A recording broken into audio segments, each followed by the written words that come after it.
What up, y'all? It's Chris Weathers, aka Shorty C94, back at you again with more sneaker related content.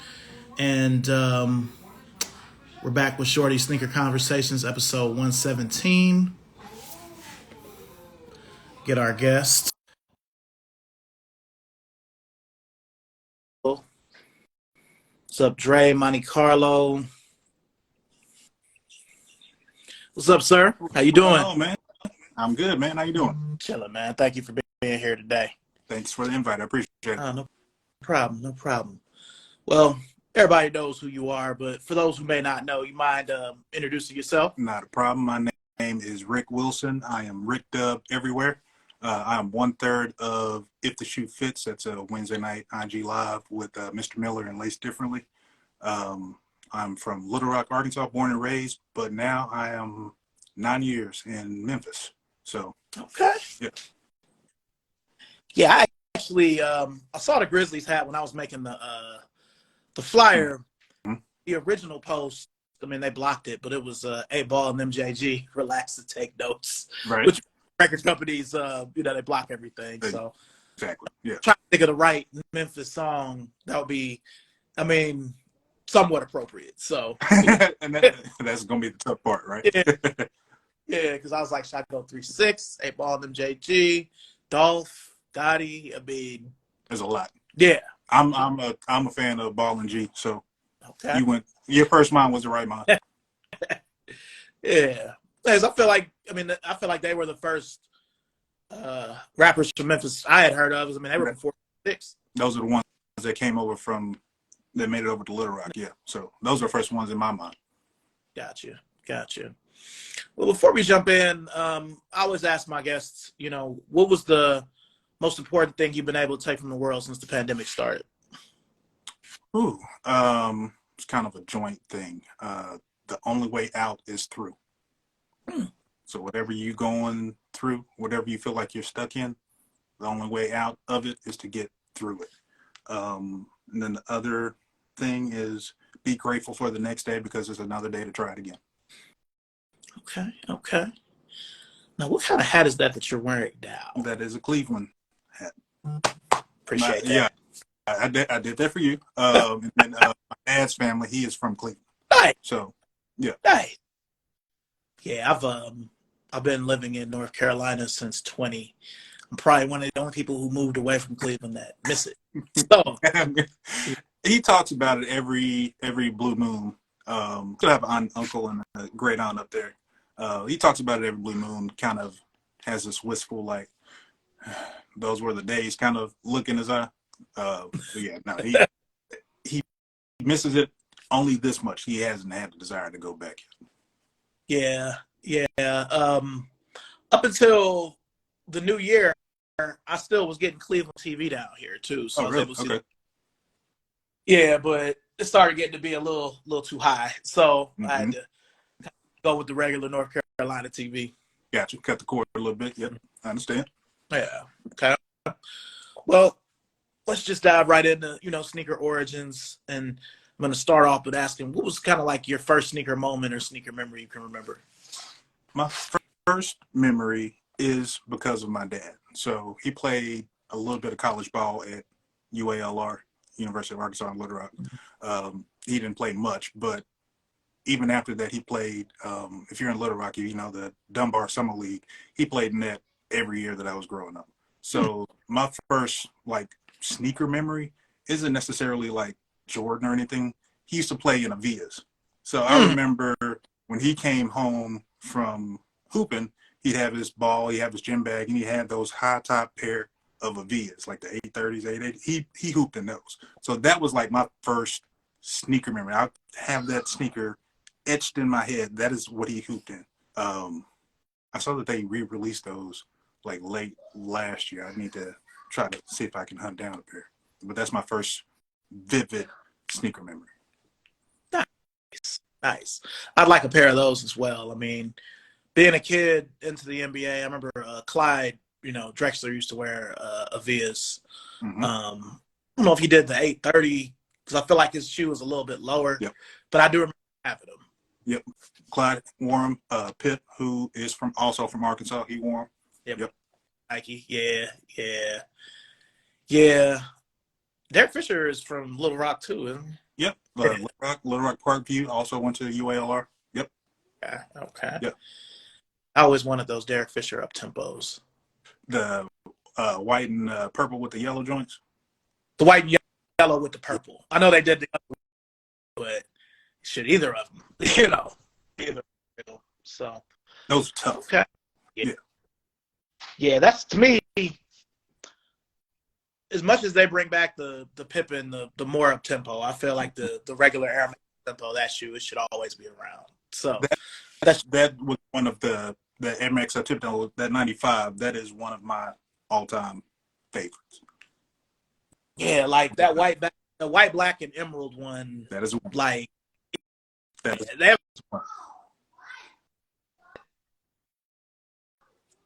I feel like they were out when the Webbers were out last. But okay. Well, what after the Vias, like what was kind of like that next sneaker that kind of cemented it? Like, all right, I'm into this. Growing up, there wasn't like a lot of money for us, so I didn't like really get into sneakers until I got my own job when I was 16. Okay. And that was when I started like getting East Bay. And you know the story. Everybody who ever had East Bay back in the day, let me go through. I like that one. Let me circle that one. It's like getting the Toys R Us or like a JCPenney catalog. Like, let me circle this, even though I'm never gonna be able to get it. Let me circle that, that. So this is about 95. So I had a couple that like really, really stood out. That Nike Air Max, they call it the sensation. That Chris Webber's first Nike joint.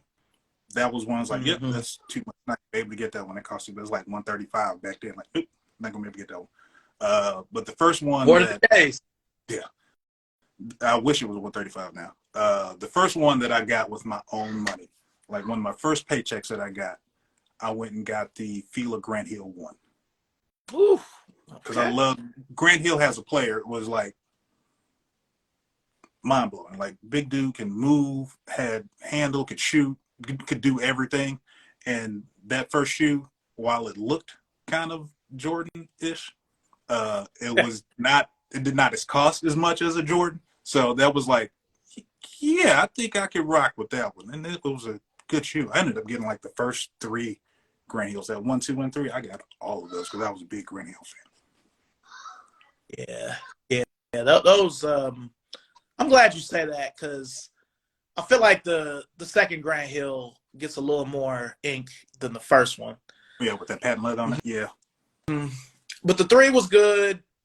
I mean, the 4 was good. It looks a lot like the 2, just a little more sharp edge-wise. Those are great shoes. Love I loved them until I grew out. I wore them until I grew out of them. Yeah, that one a lot like a Jordan 9. I've always felt that. Exactly. That's exactly what it looked like. It was like real 9-ish, but it don't cost 9-ish, so we're gonna roll with that. Yeah. No, that's a good first. So you was your first job was in '95. Yes, my first job, my 16th birthday. My mom drove me to Chuck E. Cheese. I'm like, Mama, I don't want to go to Chuck E. Cheese. I'm 16 years old. What are we doing here? It's full of kids. Like, no, baby, you're not coming here to celebrate. You're coming here to get an application and to work. So she made me go. She dropped me off at Chuck E. Cheese. Like, go talk to the manager, get an application. Got an application, talk to the manager. I think I started working like maybe a week later. Wow. She's like, no, you're 16 now. It's time for you to, you need to get some money. Yeah. See, that, like, when is your birthday? Yours are born 79. Okay, he was born 79. I always just say 95, 96 was like the greatest sneaker school year of all time. Especially from Nike, but from other brands too. Like, you start off with the 95, the Weber, the Veer, the Turmoil, the Speed Turf. Those are all go back to school shoes. Yep. Oh God, those Deons. Oh, the DC back. Yeah. That was another one. That's like, circle that one. Even though I'm not gonna be able to get that one. That was another one that stood out too. Yeah, those, the Penny one, of course, the 11s, the Air Max Up Tempo, the Griffey one, Air More Up Tempo, the Rodmans, the Shake and Destruct. Yes. I mean, and then on the Reebok side, you had the Shaq Gnosis, you had the Kamikaze 2. 90s. You know, like the question. Yeah, that was a good basketball time. And we didn't catch that period for like another 15 years after that. Yeah, probably 2010. To me, it didn't get back like that probably until South Beach 8 and the Grinch 6. Yep. You know. Yeah. Oh man. So yeah, I was a freshman in 95, 96. Okay. So, and I have enough hustle about myself. I'm like, man, I could be working. I'm just looking like, dang, man, so-and-so got like all the J's, like, and then it kind of dawned on me one day, like, all right, he's got a job. He's selling dope. Hey, he's doing something to make money, right? He's rich. I got to do something. Right. So when I finally, summer after 10th grade, which was 97 for me, that's when I started working. And my first shoe I bought was, I actually still have it. It's the Air Zoom Challenge Agassi. Ooh, yeah. I just remember John Stockton wearing it in the finals in 97. I remember seeing him with it more than Agassi. But I got him from Imperial Sports, which turned into Athletic Attic back in 97. Yeah, so 97, that was the year I bought my first Jordan. Okay. So that was playoff 12s. That was the first Jordan I ever bought. Yeah. That's a good time. That's a good time. Now, I always call this era that we're from, because I was born in 80, like he was born in 79. You know, as far as clothes, I always look at it as the Tommy, Nautica, and Polo Renaissance, because it's a little bit before the urban clothes. I feel like the urban clothes that was around then, you had to like kind of be in the know, right, where to get them. There was always one store. Rex, that Pele, all that street, that Rex, Nietzsche, all that stuff. Yeah, that was. Yeah, we go back to the printed, the Nautica button-ups, and so while if you hooped, you hooped in J's, but if you were casual, you wore like Eastlands or at least in Little Rock, Eastlands polo boots, Timberland hikers, like stuff like that. Yeah, man. I mean, Tommy, Nautica, and Polo. Like Polo was the top, Tommy was in the middle.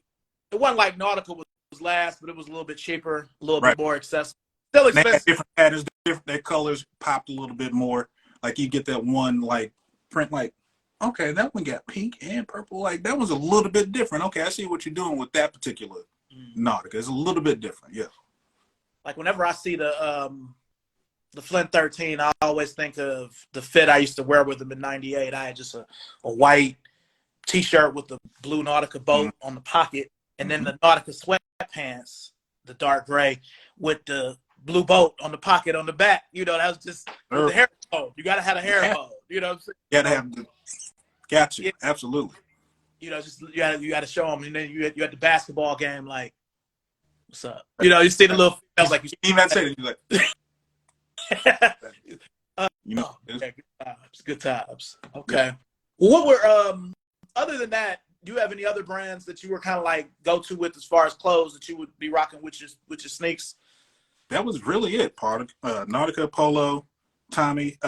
We had a store in Little Rock, like Greg's Store for Men, or like JW, like JW, Jeans West. So you find a couple of printed joints, or you find like a shirt and the jeans that were like the same color that, you know, was really overdone. It was like really too monochromatic. But every once in a while you could find something in there. But those are it. Yeah. Oh, yeah. Duckhead. That was the other one. Like if you really find Duckhead, like just a regular, if you couldn't afford like polo, you can get a Duckhead polo, like monochromatic, single with the little duck. That was enough too. If you didn't have money, but if you wanted to still rock a polo, still have that same little herringbone, you could get away with some Duckhead stuff and like let it slide.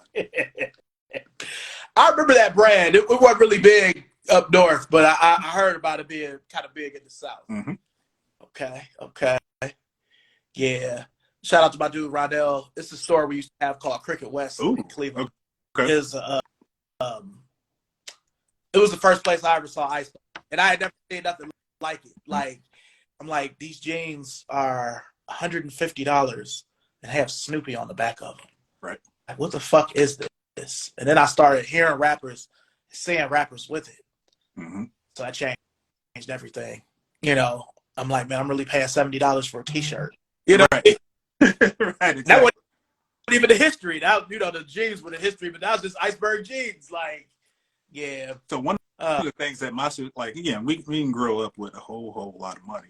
So one of the things that my sister used to do, she would get jeans that didn't cost that much, or go find like a thrift for like some old torn up Guess jeans or something like that. Let me cut that batch off of there. Let me make it do what it do. So you find a way to make a way. Yeah. Oh man. So that's from the early days of bootlegging, and kind of along that same Dapper Dan, let's make these Louis Vuitton Air Force Ones, even though it's not Louis Vuitton. We're going to get this pattern off and put it where the swoosh is, stuff like that. Yeah. Oh man. Good times. So since we're kind of back in the 90s, and I know this question may be a little random, but you're in the know, and you know, so I could ask you this. What's the shoe that you really rocked with hard back then that you wouldn't wear now? That I wouldn't wear now. I got one for you. Go ahead and lay it on me while I'm thinking about it. I love the shoe. I had a pair that lasted until 2011 or 12. I don't think I could wear them now because they're so bulky. Even for me saying they're bulky, it's a lot. I don't think I could wear the Air Muscle Max now. That is a bulky shoe. You say that, and I got the one. It was when Converse came back out. I want to say it was late 90s, 2000s when they came back out with like before Dennis Rodman had like his shoe. He was rocking these Converse before he ended up getting his own shoe. It was like a Chuck Taylor 2000 something. I feel like you know what I'm talking about. Yeah, man. I would show if I was at my apartment, man. Damn, they're called the All-Star Springfield. That's it. Yeah. Yeah, I have a pair. They're still wearable, really? Shockingly. They look like hell. Yeah. But yeah, because that shoe looks very like almost clown shoeish if you look at it right now. But yeah, that's probably the one that I rocked tough. I hoop in that one. Rock, yeah, that's probably one I'm going like, not right now. Yeah. And that was like 3 shoe sizes ago. If I put a 14 on that, hell no, that look like barges. You wear a 14? Yep. Oh, wow. And recent development at that. I didn't wear a 14 when I moved here. After I got here, my foot went up a size, and now I'm 14. Yeah. Okay. Yeah, man. I mean, since I worked for Converse, what I've been trying to do here lately when I go into work is rotate where, for whatever reason, I've taken an affinity to their recent platforms. Mostly women wear them, the Run Star Hike, the Run Star Motion, but I feel so good. I have plantar fasciitis. Yeah. And I'm standing on concrete. So if I'm not wearing that or Chuck, I try to find vintage wearable basketball shoes. The 90s ones are the hardest ones to find. I actually have had a lot more luck finding ones from the 80s that are still wearable. But a lot of those materials. Yeah, the materials, a lot of them got recalled because the React juice, and I shouldn't say this. Hopefully nobody at CB say this, but I feel like some of those shoes will come back if Converse was its own entity and it wasn't owned by, who it's owned by. Right, exactly. Well, you would think with this nostalgia kind of kick that everybody seems to be on, you would think that'd be the perfect time to kind of bring some of this stuff back. Yeah, because I remember when they had that. You remember in 2018, right before the finals, they had that Think Like 16 Art of the Champions pack. Yes. Like. Yeah, I got this 6 one. Yeah, you make a fast break that Kevin McHale tackled Kurt Rambis with, but no weapons. None. That's a missed opportunity. Like, how do you not? No weapons? How do you not do that? Bring back a fast break? That's the shoe that any old head sneaker, like, weapon. You don't know that? Like, you can't give us simple colorway. Like, the Bird, Magic, that's an easy 2-pack, like, right there. And they got the championship pedigree on both sides of it. That's easy to do. That's easy to flip. And see, this is just my opinion. I feel like since certain silhouettes are similar, They won't. I feel like right now there are no weapons because they're too similar to ones and dunks. That's fair. It's just like whenever it's like the blazer will be hot and cold, but since it's so similar to pro leather, since the blazer's back hot, it ain't no pro leathers.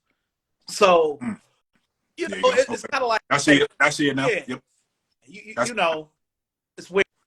I But wish you, it wasn't. you think the dunks are going to slow down enough anytime soon to where we even actually get a weapon, or just it'll take something like some sort of appreciation for either Magic or Bird to like try to bring that shoe back out? Because they, I mean, you know, they let Rick Owens make a weapon, but he changed it a little bit and made it bulkier. And Right. I did have to have them. I mean, they just came out with the Larry Bird turbo weapon that I forgot about. And it's already a little too high on the resale side, even though they just came out. Yep. But they made a weapon, but with CX foam, so it's got like a chunky sole. Mm-hmm. So it's not, it's the same, but it's not. So I'm not sure. But I do feel like that's a factor in things. And I also think that there might be a royalty issue as well. Gotcha. Always, if it ain't about the money, it's always tied back. I guess. Yep. If I'm a company, I'm like, well, it's not my responsibility to pay back money that y'all was owed. You know, right. We could just like we do with KG and when Agassi was gone and just make the shoe without putting your logo. I don't have to put your name on it. Like we talked about that C-Web. It was a C-Web when it came out and he left. Oh, it's an Air Max Sensation. Or it's not the KG3 anymore. We'll call that something else. Yeah, it's called the Air 3 LE. Yeah, yeah, exactly. I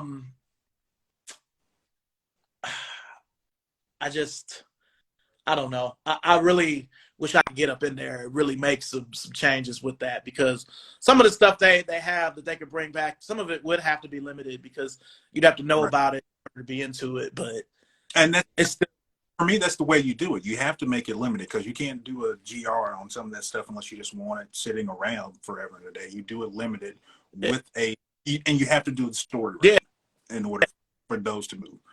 And they don't care. I don't know if they care about the story or think the story is strong enough to just do it.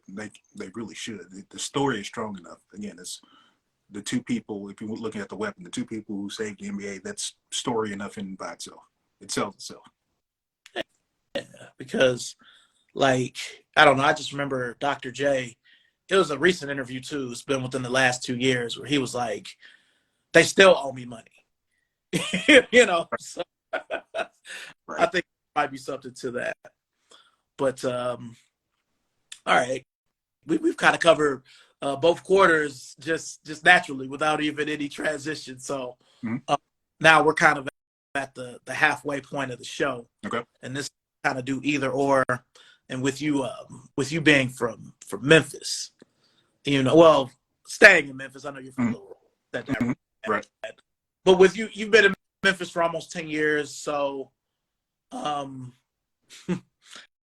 if you had to choose between the Grizzlies winning the NBA Finals or the Titans winning a Super Bowl as the Tennessee Titans, what would you rather Grizzlies.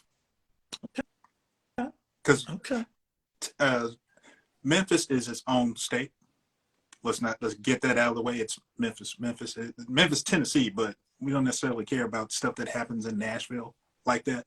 Then depending on, there are a lot of Cowboys and Steelers fans in Memphis, not so much Titans. Oh, there's a lot of Titans get a little bit of cachet, but everybody else is right. Cowboys, Steelers, 49ers. Like they're like nobody rocks with Titans like that tough. So if you gave them the choice between the Titans and the Grizzlies, Grizzlies all day. Like quick, fast, in a hurry. It's like that here too. Here, instead of the 49ers as the third team, it'll be the Washington. The Washington team. Yeah. Yeah. Yeah. They'll be the third team. Some Giants. But yeah, it's like that here where there's nothing but Cowboys and Steelers fans unless you go to Charlotte. Right. Then you'll see Panther stuff. But yeah, it's crazy. And then, you know, being from Cleveland, that's kind of how Memphis and Cleveland, where it's like, yeah, other than Ohio State, football, and I guess if basketball is good, we don't care about Columbus or Cincinnati. Right. You know, it's just Cleveland. Yeah, I'm not from Ohio. Right. So exactly. yeah. That is not the same thing. It is, yes. Yeah. Okay. 901 is his own thing. Yeah. Okay. So you rather had the Grizzlies. All right. I figured as much. All right. Now we both have a lot of sneakers, right? To my wife's chagrin, yes. So we got a lot of sneakers. If you could only have bread or UNC on a colorway, what would you go with? Bread. Okay. Though blue is my favorite color, bread is just kind of the universe. That's the classic. That is the thing, and it's a bit more wearable with everything else. Like if you give me something with a pop of color, let me get a pop of red. Blue just doesn't hit the same. Not even Carolina blue. It doesn't have the same, in my eyes, it doesn't have the same brightness as a red. No matter what color red you want to make that university or infrared or whatever, it doesn't hit the same way. So give me a bread colorway with some variant of red. Yeah, let me say something right quick. Listen, J Van, Columbus is not better than Cleveland. It's cleaner, but I wouldn't say it's just better. I mean, but it has the Buckeyes in it. And I'm a Ohio State football fan. That is as far as that goes. But yeah, I'll drive through Columbus just to go to Cleveland. Like, it's all right. Now, I will say, Ohio State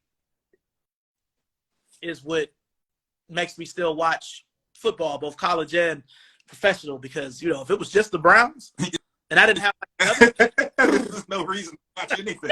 Like, no thank you. But I love for Columbus, Dublin, Bexley.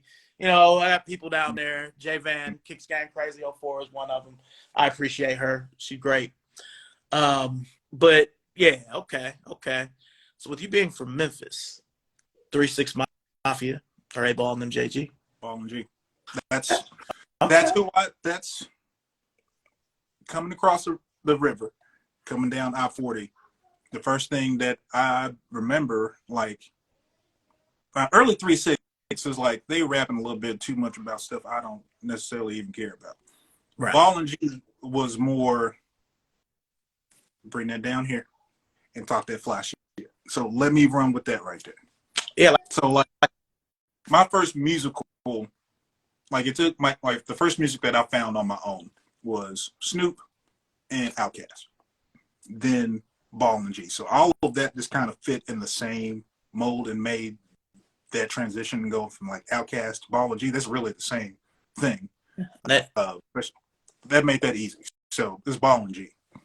They all came out 93, all three. Snoop, Outkast. So Snoop was 93, Cass was 94. I just say because the Players Ball came out 93. That's a Christmas song from 93. Yeah. Yeah. The proper album was 94. Yeah.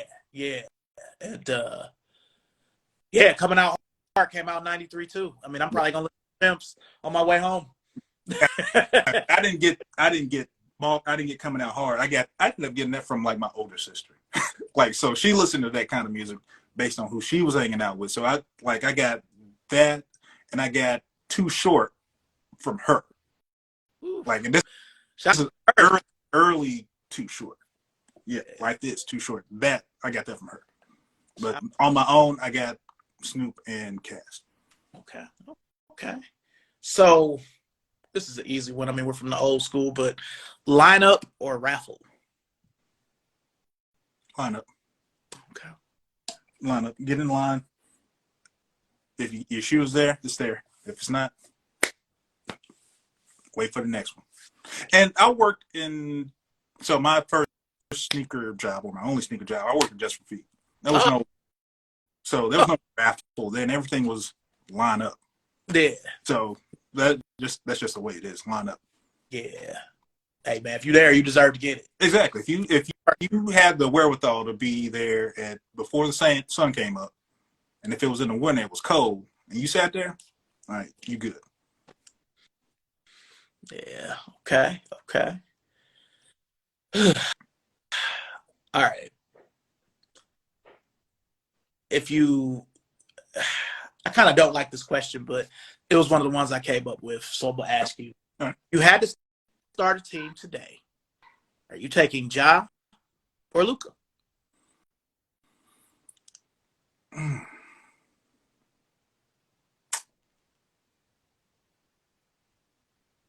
That is a damn good question. Because though you think they play, my first answer is Luca because he's bigger, he's size, like, and there's nothing you can do with size, right? Right. Um, I love Ja.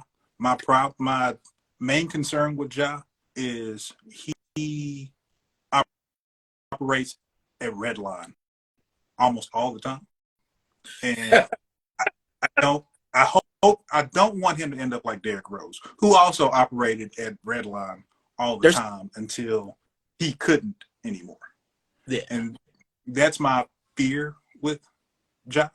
It's great to look at. It's very exciting. He'll put it on your head, like whatever. All that stuff is all fine and good, but how long is that going to last?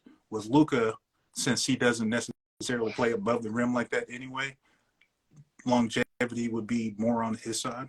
Um, yeah. So I would probably roll with Luka.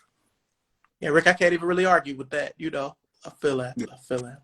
And they both got that dog in them. Like they don't like losing. There really ain't no back down in either one of them. So you can't go wrong picking either one. Honestly, this is a little bit old school, but you can't do anything about somebody that's 6'8", 6'9", who's not even necessarily all that fast, but can still get Yeah. past you.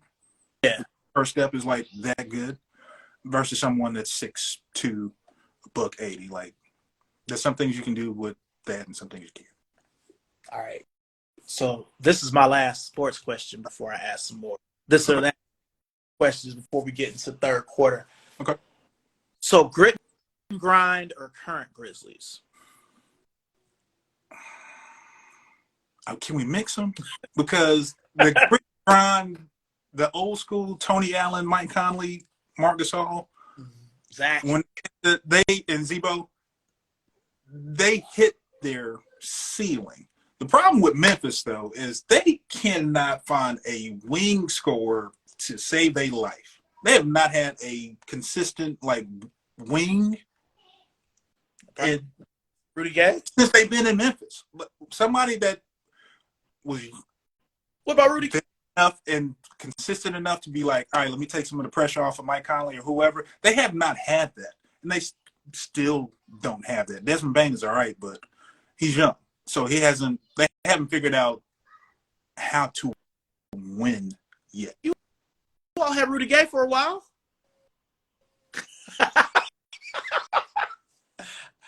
Fair enough. I just want to see how many times. But he was young and didn't know what. And at the time that he was there, it wasn't even really the grit and grind that we know. He had OJ Mayo. That's a whole different conversation in and of itself.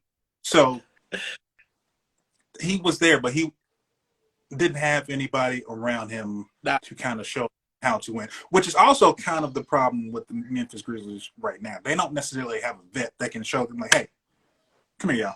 We need to do this way. If your voice is the coach and not someone that's on the floor, be like, hey, hold on, let's fix this shit right now. You need somebody on the floor to do that, and they don't have that right now. You can't keep looking to the bench in order to settle down. You can't get that from the coach. You need somebody on the floor to do that, and they don't have that yet. Okay. Bread one or Chicago one? I'm gonna go with the one I got. So it's bread one. I've been trying to get a Chicago one for I don't know how long, and I happen to get the bread one straight up off of sneakers, and that's the one I got. I'm gonna roll with that one. Mm-hmm. Yeah, I've always loved the Chicago, even before the Jordan 1 thing started. Mm-hmm. Because just watching Like I've easily seen "Come Fly with Me" and Michael Jordan's Playground a million times a piece. Mm-hmm. That's the shoe he wore since they wouldn't let him wear the other one. So, but they're both great shoes. The Chicago will always have a place in my heart. And I mean, you've been in the kicks for a while. Chicago was always after the bread and the royal. Some people even say the black toe is better than the Chicago. So for the Chicago to be the one now, yeah, it's crazy. I know a lot of people that have the black toe as their favorite Jordan 1. So some of that is probably recency bias. When we have two shoes with kind of the two Chicago variants, and whether you want to call it trophy room, whatever that is. Actually, 3: the trophy room, the origin story, and then now in the Lost and Found, you've got 3 different variants. I feel like some of that is recency bias. That's why people claim or like the Chicago as much. Yeah. Okay. Last question. Jordan or LeBron? For what? Greatest of all time? Or do you have somebody else? No. Either. But, So, greatest champion of all time is Bill Russell. Well, that's a different conversation. I appreciate that. Different conversation. The greatest statistical basketball player of all time is LeBron James. Like, the numbers are the numbers. But the impact of Michael Jordan, no one can surpass. I don't know if anybody can surpass that. Because we wouldn't have, you brought up Luka and the Luka question, we wouldn't have the international presence now without Mike and the Dream Team going to Barcelona in '92. That's him. Agreed. There would be nobody in China. There'd be no presence there. I don't know that we'd have Li Ning or Ant or any of that if there was no international presence because of Michael. So peak. Yeah. So he is the greatest impactful player in basketball of all time. Okay. That's how I see it. Numerically, we haven't seen anybody be that good for that long. He's, other than his rookie year, he's averaged more than 25 points a year for 19 years straight. Like, come on. Like, and even as great as Kareem was, it still seemed to be kind of, it was some drop at a minimum like a plateau, and then it's kind of like here. LeBron has just been like he started out really, really good as a rookie, and then just kind of, where's the fall off? Other than maybe defense. Offensively, where's the fall off? Yeah, because I was raised a Lakers fan. The Lakers, I'm Cleveland everything. I mean, I want the Cavs to do well, but I'm a Lakers fan. So, to me, Kareem, the last time he was truly dominant all the time was probably 84, 85 when they beat the Celtics in Boston. But after that, they lost to Houston in 86.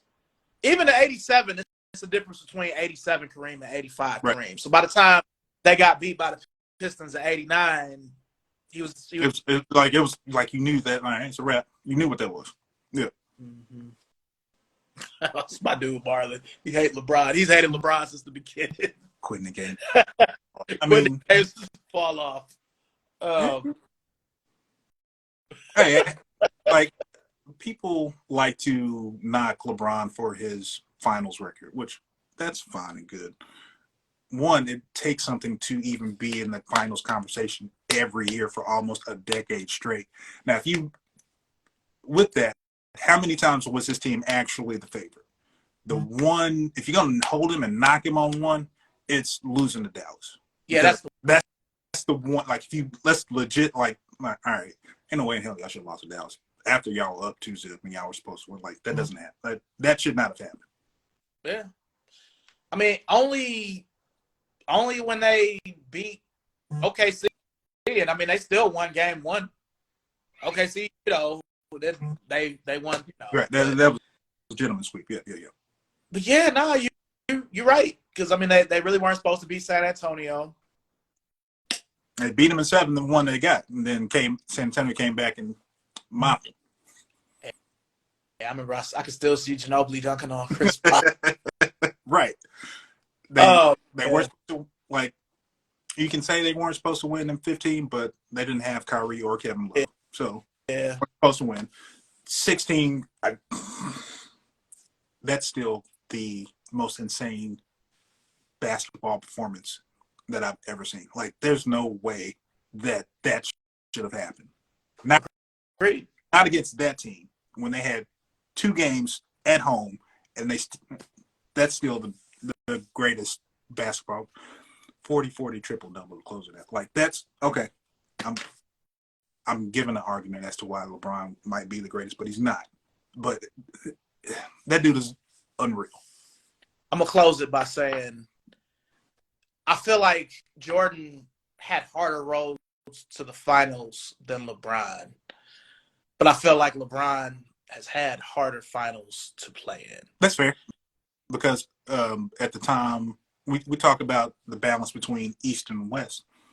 Everything in the East back when, like, everybody he had to go through the East, whether that's the Pistons, the Knicks, the Pacers, all of that was like Yeah, that hard for all the time, battles all the time. Cleveland battles all the time.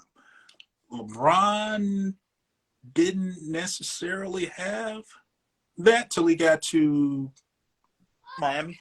Miami. When he left Cleveland the first time, going up against Boston, running into that, and then Miami. But to your point, the real tough parts were when he got to the finals. Yeah, because all right, and again, this isn't me making the case for LeBron because I love them both. But Michael Jordan was never in a final that I thought that he would lose. Even against the Lakers, Correct. like Magic was there, Worthy was there, even though he was hurt for more than half the series. Byron Scott was hurt, but that wasn't really Showtime. Mm-hmm. That was some Showtime remnants. No Pat Right. Riley, no Michael Cooper, no Bob McAdoo. Right. They were supposed to be the Lakers. They were supposed to beat the Blazers. He was pissed that Charles won the MVP, even though Charles deserved that MVP. Like, y'all gonna give it to him? I bet. So, it don't take much to light a fire behind Mike. So I'm going up against the MVP. Let me smoke their ass real quick. And no, you're right. I don't recall any series that he was. Yeah, like I don't. He was never like. He was never going to lose to Seattle. Like, it was penciled in that the Bulls were going to win all of those. And I'm not saying they didn't work hard, but again, some of those Eastern Conference Finals, the second rounds, like it's finals. Yeah, it took an effort for them to beat Utah in '98. Right. I mean, a series of great things had to happen for Jordan to, to get there. Yeah, but stealing the ball from Karl Malone at just the right time and having a layup and then coming back down, but they still had a harder time with Indiana. Exactly. They won by 5 points. Like, they barely made that. Exactly. So, and the return to the playoff 13, I went back and looked at some of those games, just remembering how close that was. So, yeah, it was good times. Yeah, I needed to get those playoff 13, so I'm glad I hit on that shot drop. Those were. And the outlet, because Converse and Nike are right next to each other. But outlet got like damn near full size running the boys. Damn resellers, tried to flip them early pairs and it wasn't happening. So people have got to. I don't know what it is. People got to catch up. Like, early 21, those days are gone. Yeah. There's not too many pairs where you're gonna be like, let me get these early ones or release day, and I can flip them and double up. Like, them days are gone. Like, you can't do that anymore. Yeah, 20. Like, the scarcity is not there anymore. That was half of the driving point of all of these pandemic resellers. Like, there's a scarcity and nobody can go anywhere and get anything. So it's real easy to get online and grab all of the inventory and sell it to whoever wants it. Yeah. Those days are gone. You can't do that anymore. See, one thing that I dislike about the way things are now, because now it's the third quarter, we're talking about the current game as it stands, it's a lot harder to make relationships since everything is digital. Right. Whereas, having been a store manager a bunch of times, like, I would make sure certain people got the shoes if they wanted them, just because it's like you coming in here buying socks, you buying other shoes that aren't hyped. You're a real customer. Right. If you like, hey, fuck with you when them 7s come out, it's like it's gonna be a line for them. You ain't doing me no favors, nigga. Right. Like that's all you want. Like you don't want none of these insoles. You don't want none of this shoe cleaning. You don't want none of this other stuff I got going around it. Okay, never mind. Yeah. All right, cool. Yeah. You know, you come in and buy a fitted or anything. Yeah. Anything else. Something else to help me keep these lights on. Yeah. But yeah, just randomly pop up. Hey, let me get. You just coming for the hype stuff. You ain't really a customer to me. You just somebody who wants a shoe. Right. Exactly. There's a difference. Okay. Well, we all have wins and losses in the game. Mm-hmm. But, you know, we'll start on the bad. What's the hardest L you've probably taken on a shoe you really wanted since the pandemic?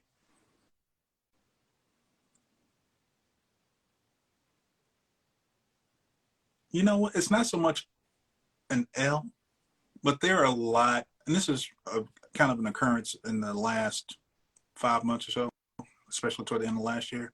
A lot of collabs don't even come in a 14. Like they actually just flat out skip it. Like that Khaled 5, while I didn't necessarily want that peach colorway, those shoes went from 12, 13, 15. Like a lot of shoes just don't even have 14 available. Really? The I'm on my year 4s. You had, if you didn't get one from overseas, there's no 14 that dropped here. Like you just did not get one. See, I feel like Nike and Adidas feel like if you wear a 14, you just hoop. Right. And so never mind just the skipping. There's a lot of collabs that stop at 13, period. So the one painful one is Bodega did an Asics Gel Light 3, and it stopped at, like, when you looked at all of their posts on IG or like, yeah, we're going up to 15. Drop day happened, they stopped at 13. They did one of those kind of okie doke, like everything up until that point said they're going up to a 15 release day. We're gonna change that post, and it says it stops at 13. Like, what the fuck? Like, what are we doing here? I've seen so app do that too. Yeah. Where it's like, Sneakers app did that with the Laney ones that just happened. Like for the longest, it's supposed to go up to a 16, I think. 16 and a half women's, which was a men's 15. Week before, yeah, we're gonna stop this at a women's 12. Yeah. Like that happens all the time, but it's specifically the ones that either stop at a 13 or skip over 14 altogether. So okay, I'm on year 4. If I had to name one between that one just not even having 14 and that Bodega stopping at a 13, those kind of hurt my feelings. Okay. Now I'll say for me, the Lost and Found was a hard L just because of how much I've always loved the Chicago one. I know it's just a version of it, but I really wanted them, and I just can't bring myself to pay $500 for them. I mean, for a couple more $100, I get a used pair of 15s now. Yeah, absolutely. Like that one didn't hurt me as much as I thought it would, not getting that one, but it just kind of, I just kind of chalked that up to the game. Like, I'm just not gonna get it. I mean, that is what it is. But the one that hurts the most, and this would let me know that everything was different, was the Flint 13. Because really, the most recent truck? Really? Yeah. I have every other Flint 13, the OG, the 05, the 10. I really wanted that one. I mean, I wanted a fresh pair anyway, but I wanted to make a video comparing them all for my YouTube channel. Right. And, you know, us being from the old school, you think, oh, it's full family. You should be good, right? You know, but, and I was still working because I was still living in Cleveland. This is right like a few months before we moved down here. Our store was still closed because we were in a mall that was literally falling apart. So after everything opened back up, we were still closed. And I didn't really, it's partly my fault because I didn't put any footwork in. But I'm like, well, if it's full family, I might still be able to get them on sneakers. Something you don't necessarily have to go out of your way. Like, I should still be good with this. It's a regular ass shoe. Right. Like, it's not an app, it's just a 13. It's an OG color, but nobody cares about that at this point. It should be like how the playoff 13 is now. Like, that should not be a problem. Yeah. And even though there are probably pairs from 20 I could get for less than retail, gently used now. I haven't actually looked, but just the fact that I couldn't have them this regular ass shoe that I have every other release of. It just was like, man, this is different because when the pandemic started, I foolishly didn't get the Court Purple 2.0. I should have got those Purple Chicago. Should have got it. I completely skipped that one too. Yeah. Yep. But I was able to get the DMP6 with no problem. Was able to get multiple Fire Red 5s because that's my favorite 5 with no problem. So I'm like, well, you know, yeah, 13. You know, I'll say this. I don't want to offend anyone, but shit, the hood really only fucks with 13s anyway, other beyond people like us. So, you know, whatever. But I couldn't get them. Rod, the freshwater Griffies that dropped. That's another one that I hate. That I could not get that one either. Like, bruh, like how? That Orlando 51, the Phoenix Barkley, the Orlando one. They didn't drop. Like, where are the rest of them? Because I didn't see that many. See, this is my theory on this. I feel like the company, because again, let's keep it a buck. Up until the pandemic, most Nike retros that weren't Jordans or some foam posits was sick. Exactly. Yeah, that's true. So I feel like they're making less of them because of it. Yeah, but goddamn, they didn't make any. I know they dropped those around the time of the social status penny, so that was a little bit of a kind of a mess right there. But damn, where are the rest of them? Because I did not see that. Yeah, no social status. I mean, you get those for like next to nothing. I'm bad. I paid full fare for it, but I got them. You know, I haven't even worn them yet. Right. Yeah. I got the lighter color, the beige one. The beige one. I haven't marked that one yet either. Yeah, like I just, you know, the all black CB94, like those shoes are gone.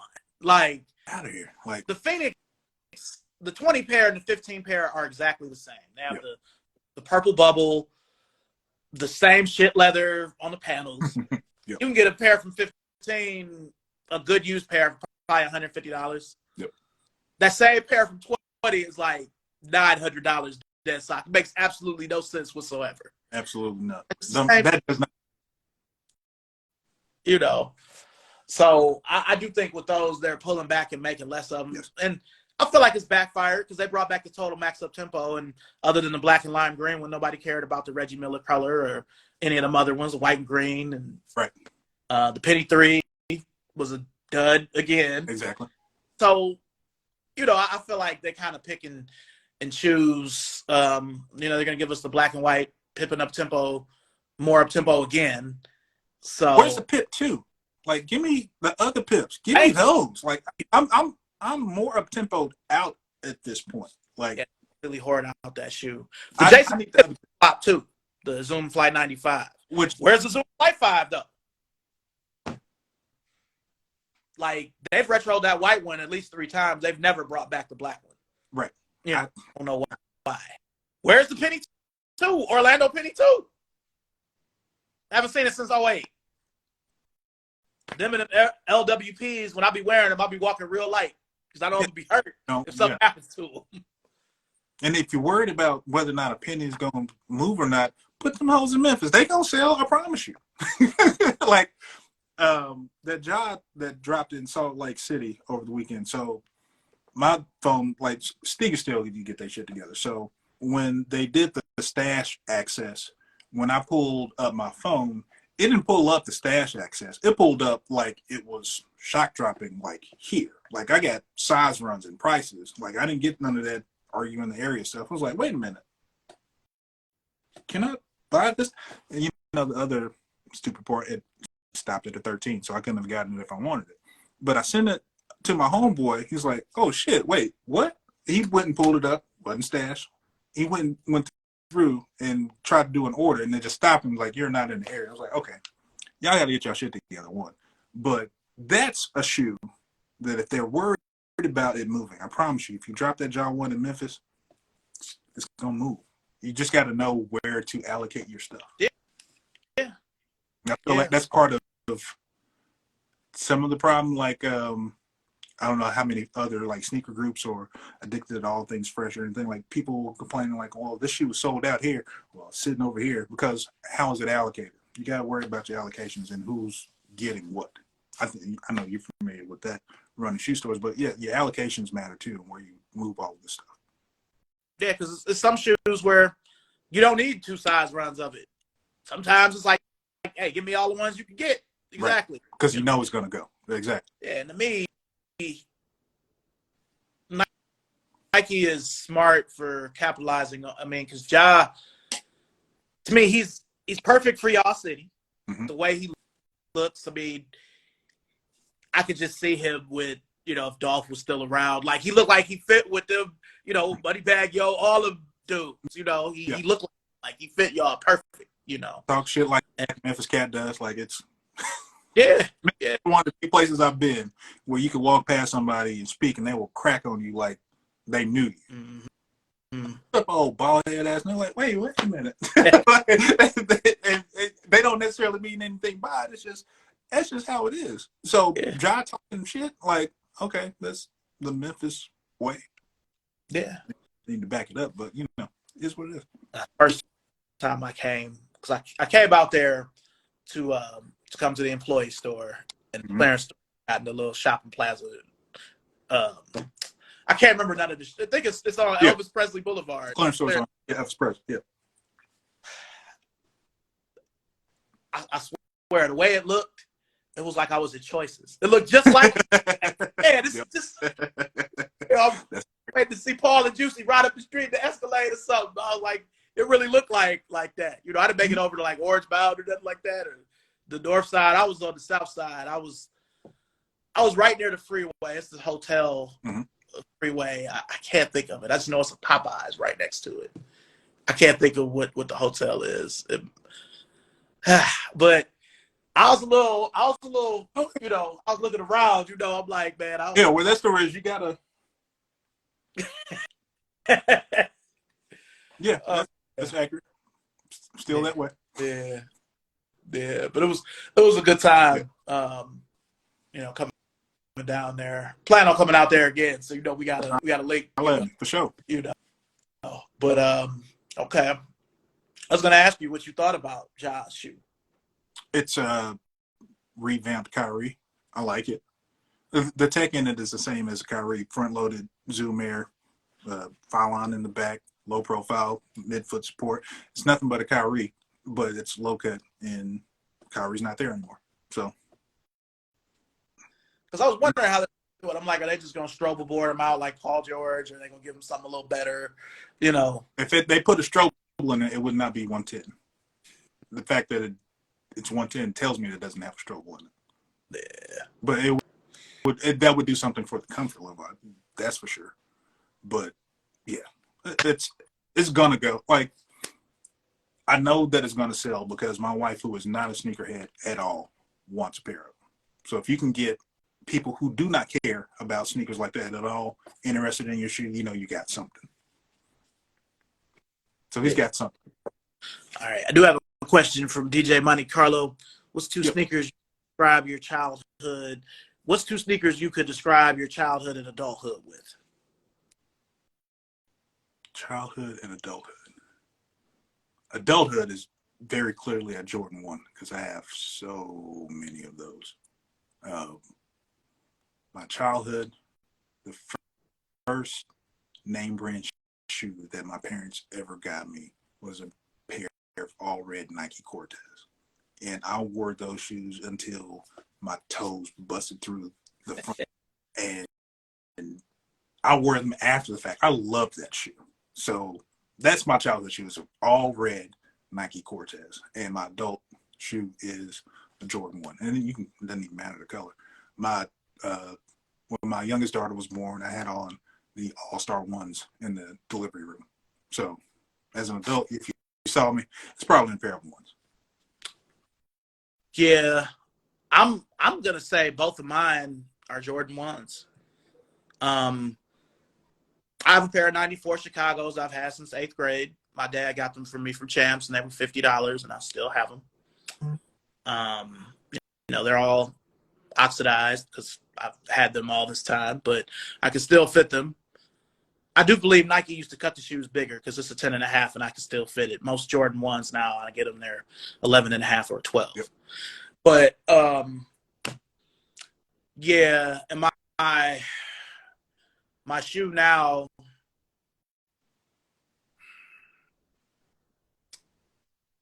it's not even a Jordan 1 that's that popular, but the Taxi one.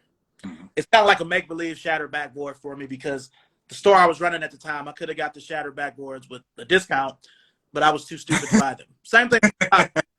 Yeah. I just, you know how Jordan boys were. It's like, I'll get it. Whatever. Like, that is the crazy part, that it was like there were ones and SBs that they were just, I can go back and get that on clearance. Like, I got the SB Dunk Road that looks like concrete. Like, I got that on clearance for like $30. You go to look up the resale on that shoe right now, you have to add like a zero behind it. Like, Yeah. it used to be like that. I had a similar instance. I don't really know what they're worth, but all the way up through like 17, 18, I was getting SB Dunks at Burlington. You know, like I got my fucking cold pieces from Burlington and they were $24.99. So this is low top. They might have value since these little dudes like to love low tops. Right. Got them for the low clearance. Didn't matter. And then something happened. Is like, and it wasn't even like how it is like resale that we see now. It's just something happened. And it's like, yeah, no, we're finna go on a run. Yeah. And that was it. Yeah. Yeah. Okay. What is your biggest win that you've gotten since the pandemic? Since the pandemic, so this past Christmas when Vanessa Bryant did that Grinch Kobe storybook drop, got the books right there and the shoes up in the closet. Those, I'm never getting rid of those. I'm never going to wear those. I have another pair of Grinches that someone slightly above retail, that the pair that I wear, but that one never did like. Now, do you mess with LeBrons at all? Absolutely. I have 3 pair of the 20. Nice. Nice. So my favorite is the 5th. My favorite, I base my favorite on what I spend my money on. My favorite, because I have the most of them, is the 15. Because that shoe was ridiculously comfortable. Then I have 3 pair of the 20s. Then I have 3 pair of the 8s. Nice. 2 pair of the 9s. But that 20 is just basically I've seen you in the 20s. It's just a souped up Kobe 6. No, that's. But it's nice. It's nice. I don't know. Between the two, I only got the violet frost and the black and red, the Trinity. Mm-hmm. I like the frost better. I mean, it's a ton of black and red LeBrons. Right. I don't know, man. It just the black. I don't know if it's because it's black and red. It just looks like a GT cut to me. Like it's cool. That was one I could never get either. So my theory on why the LeBron 20 looks like that is it came across in a time where there was no Kobe. We did not know that that Vanessa and that state was going to sign again, and he already has a history of not playing in his signature shoe in the playoffs anyway. He's going down to either a witness or one of his lower down step down models. So I was like, you know what? We don't have a Kobe. Let me go ahead and rock a low top, since I do that half the time anyway. And let's fill this gap. Yeah. And it's working. I think it's one of these IG accounts, Kick Stats. Like the most popular shoe in the league is still Kobe 6, but like the LeBron 20 is like getting the right on up. Gaining ground. Yeah. One of the reasons I also asked you is because with you wearing a size that you wear, mm-hmm. I feel like LeBron's, once you get past size 11, the value is just like a whole other thing. Like, mm-hmm. I could play games with my shoe size where I could sometimes depending on the model, I can still do an 11. There's certain models I can't. Like LeBron 9s, it has to be a 12. Yeah. LeBron 11s, I even have some 12 and a halves, and you and I both know that's like a unicorn size. Yeah. Certain shoes, now 7s, I could do an 11 and a 7, but after 11, the prices get weird with them. Where I know, but you wearing a 14. A lot of niggas in the NBA wear 14. If I can't get it when it dropped, I'm probably not going to get it because the resale is just not for those. That's not hell. Retail is already high. It's already 200, 210 from the jump. That's just not something I'm willing to do right now. Yeah. But I, just being from Cleveland, I have a lot of LeBrons. The 10 is my favorite one.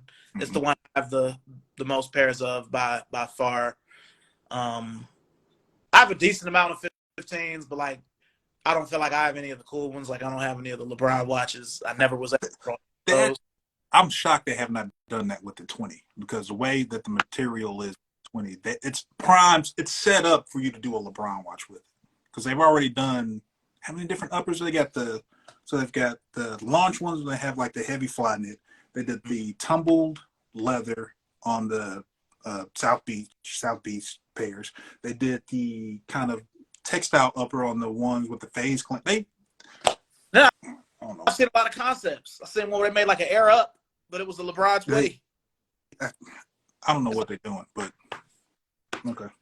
This is prime time. Like that shoe with the way how comfortable it is and the material choices, it's set up to do a LeBron watch on it. Absolutely. And I'm gonna say this with the 15. To me, as great as the LeBron watch was, all of the good ones were the ones that they just made for him. Yes. That South Beach 15. Yeah. Harder. South Beach 15 was the hardest one, and we never got it. Those. He didn't wear this pair until he was on the Lakers, but they made a pair like the Metallic 5. I'm like, can we get that, please? Like, he got the really, really, really good one. Yeah, but that Kith one was that was the one. That's that All-Star MVP. That's the one I have a eBay search up for it, but I will never be able to. I probably would never touch that shoe. Yeah. But that shoe was beautiful. Yeah. I want to say I have 7 or 8 15s, but they're all like regular ones. Probably the most want to call exclusive one I have is probably the Ghost or the Fruity Pebble. I got the Ghost, I got the Ashes, I got the Black and Gold, and the Hollywood. Okay. Yeah, we almost pair for pair. I just don't have those Hollywood ones. I really wanted the orange box ones, but of the watch, I really just wanted 2. I wanted the Air Max 95 and I wanted the Moab. Those are 2 I wanted the most. Yep. Everybody loved the Griffey. It was cool. The Dion's was cool. I like the orange because I like loud shoes. I like bright shoes. So that one popped for me. I got the Holly one because it's loud. It's a pink shoe with gold accents. Like, okay, sign me up. Yeah, I mean, he dunked on Nurkic in those Nike boxes. That's probably my favorite in-game LeBron dunk too. Like, really? Because it's just how ferocious and like quick it was. Like, so many of them. But that one of like recent memory. Like, Jason Terry is still walking around dead because LeBron. But that one's up there. But it's something about that one on Nurkic. Just like what he do to you? Yeah, that was nasty. Yeah. That was nasty. Whew. Delonte West and Damon Jones, both of those dunks are up there too. Now you got me thinking. Yep. Tim Duncan, when he dunked on Rasheed, we had that on the front of the Plain Dealer. That's our newspaper in Cleveland. Yep. He dunked on Rasheed and like spun around. Yep. Whew. Man. He's got a bunch. But yeah,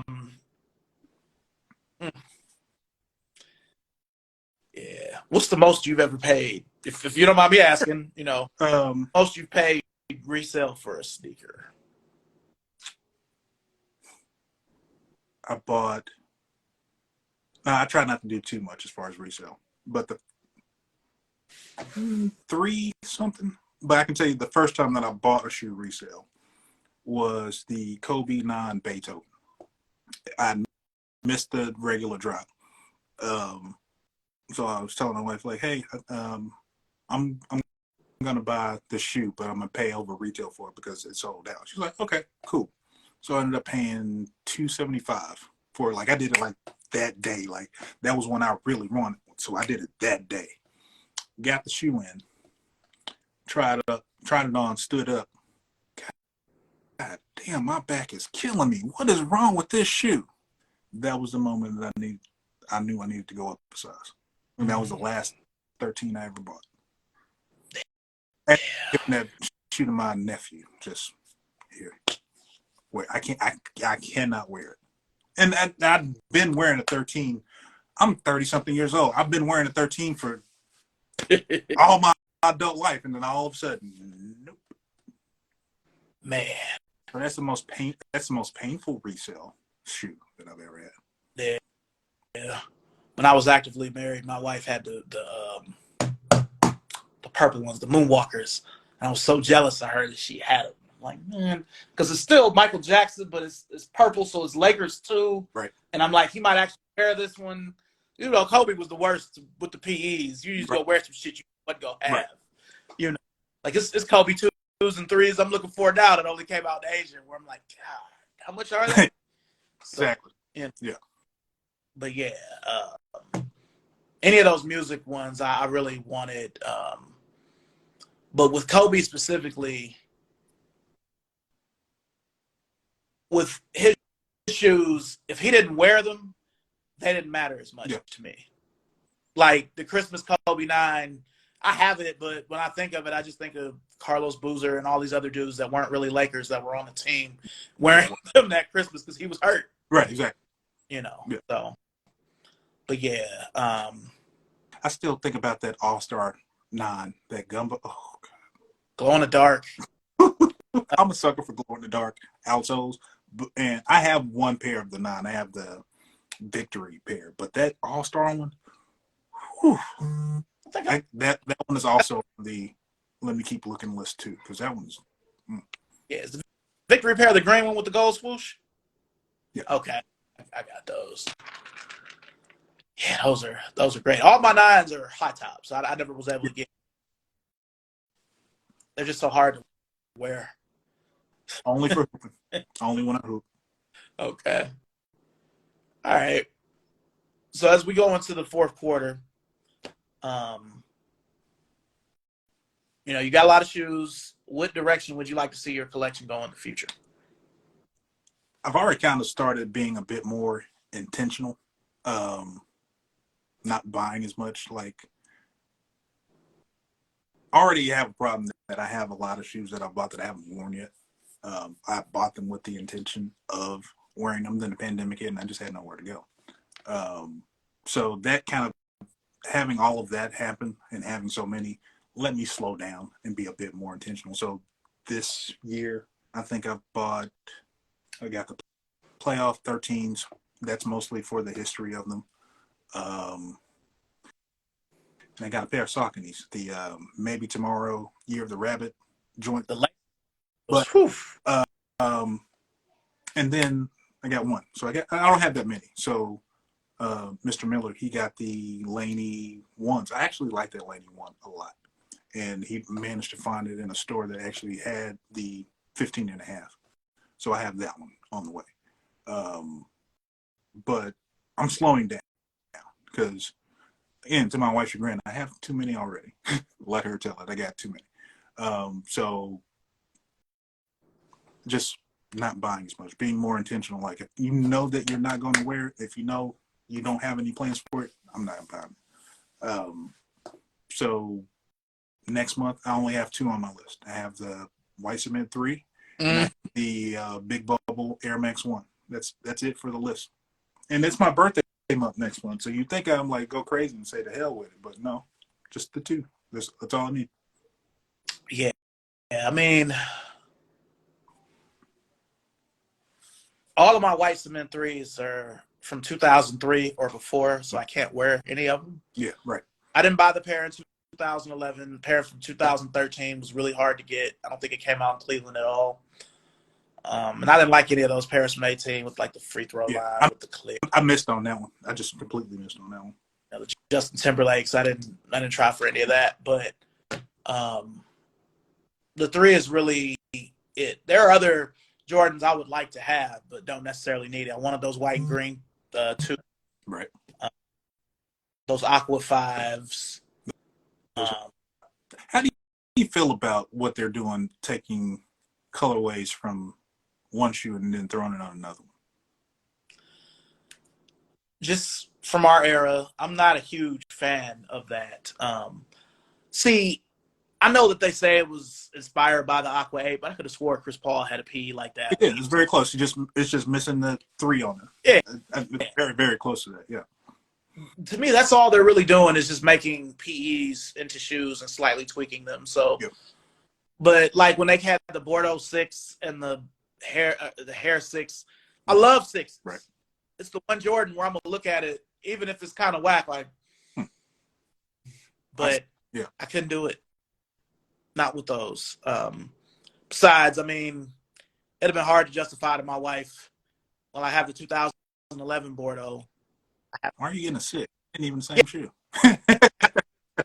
Do I really need the 6'2"? So I've tried to be a little more selective because, I mean, I just, it's just way too much. Like, Converse is a little different because they're so cheap. Right. That price point matters. Yeah. But with Jordans and other, like, the only shoe that came out last year that is around that I really need, I need a pair of Kakuni Retros. You know, I got to have that blue one that looks like the water. I never had those before. I always wanted them back in 2000. I never had them. So beautiful shoe. Yep. Gotcha. But that's really that and the 3. I mean, I need a new pair of playoff 8s. My pair from 2007 is, you know, it's only a matter of time now. You know, I wasn't super big into 8s. And I learned this from watching you and Kiki and Love for Kicks, Cameron, how you eBay snipe. And I managed to find a pair of the Tinker Air Raid 8s for like $125, like very new dead stuff. And that's one of my favorite. I don't know why I was sleeping on 8 so tough like that, but she was phenomenal. I'm going to say this. I don't know why they haven't brought back the Air Raid 2 with the African print. It's the same midsole and outsole as the one. They've got samples of it. Why can't they just come out with it? I'd pay full price. Do that. Do that for Black History Month, if anything else. Like, just run that over like the nothing. A white. Yeah. You giving us a white one, and you giving us the gray one twice, and you've given us that 8. Why can't you just give us that shoe? Right. I just don't understand. It's not like you don't have the mold. Nike is good for giving us something remotely like it's almost what we want, but not quite. Because then we're going to keep coming back. We're going to give you these 3s. We're going to pre-age. I'm still going to try to get those. Oh, absolutely. You know, well, this is the fact they haven't loaded it yet tells me that they might shock drop it. Yeah, that's what they do that with. The 13s, they weren't loaded on sneakers. Like they did this is the spring show of showing what was coming up, and they loaded damn near all of them. But the ones they haven't loaded yet, they've ended up shock dropping them. So I feel like that's coming. So I will probably be on alert because that's 3 weeks out. So now, with you rocking Kobe's, now this is a wish of mine, but with you rocking Kobe's as well, would you buy a Kobe 2 or Kobe 3 retro if they pro-troed them? Just for hooping purposes, yeah. Okay. That 3, I mean, it's so few colorways of it anyway because the hyper dunk kind of spoiled it. But That's I'm ready. The 2K4s. I need like the Hirachi joints. I need I need Olympic Kobe Tom. I need that back. yeah, I need 04 Kobe.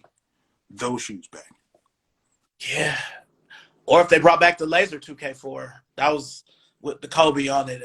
Yes, it's so much they could do, and I know they have those molds because I feel like they bring the 2K4 back every couple of years.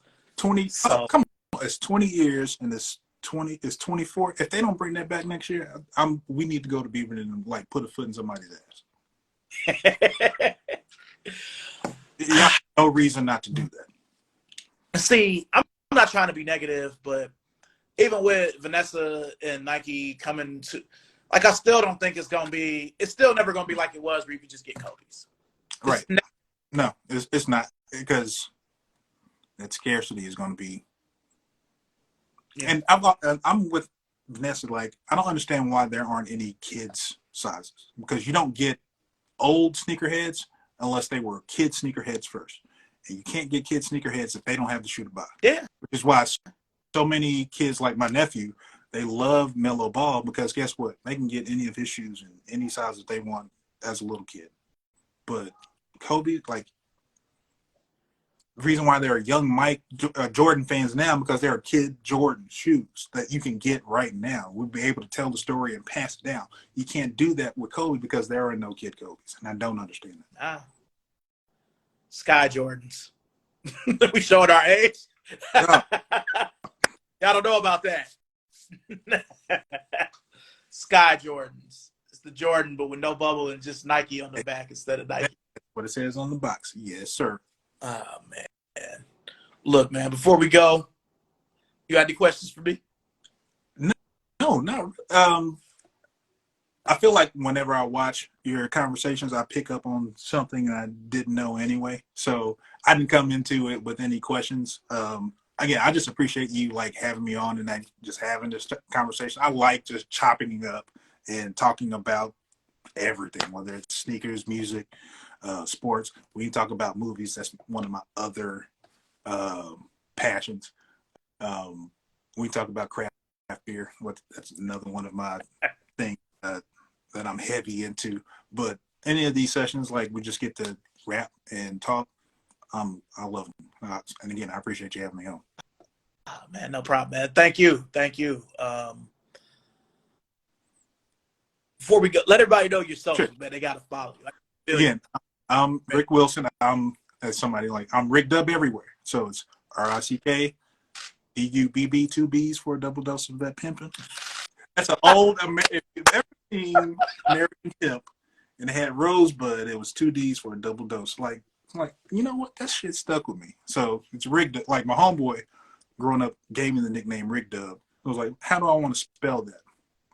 2 B's for a double dose. Let's do that. So it's Rick Dub everywhere. Again, I'm 1/3 of If the Shoe Fits. Will be on Wednesday, every Wednesday, 8 p.m. Eastern, 7 Central. That's me, Mr. Miller, Laced Differently. Yeah, man. Holla at me. All right, man. Well, look, I'm definitely going to be in touch with you, and thank you for everybody in the comments. Yeah, thank you for everybody that dropped by, shot us a view. We appreciate you. Thank you. Absolutely. Well, okay, man. I'm going to be in touch with you. Thank you again, man. I appreciate it. No problem, man. All right. Peace. Have a good one. You too.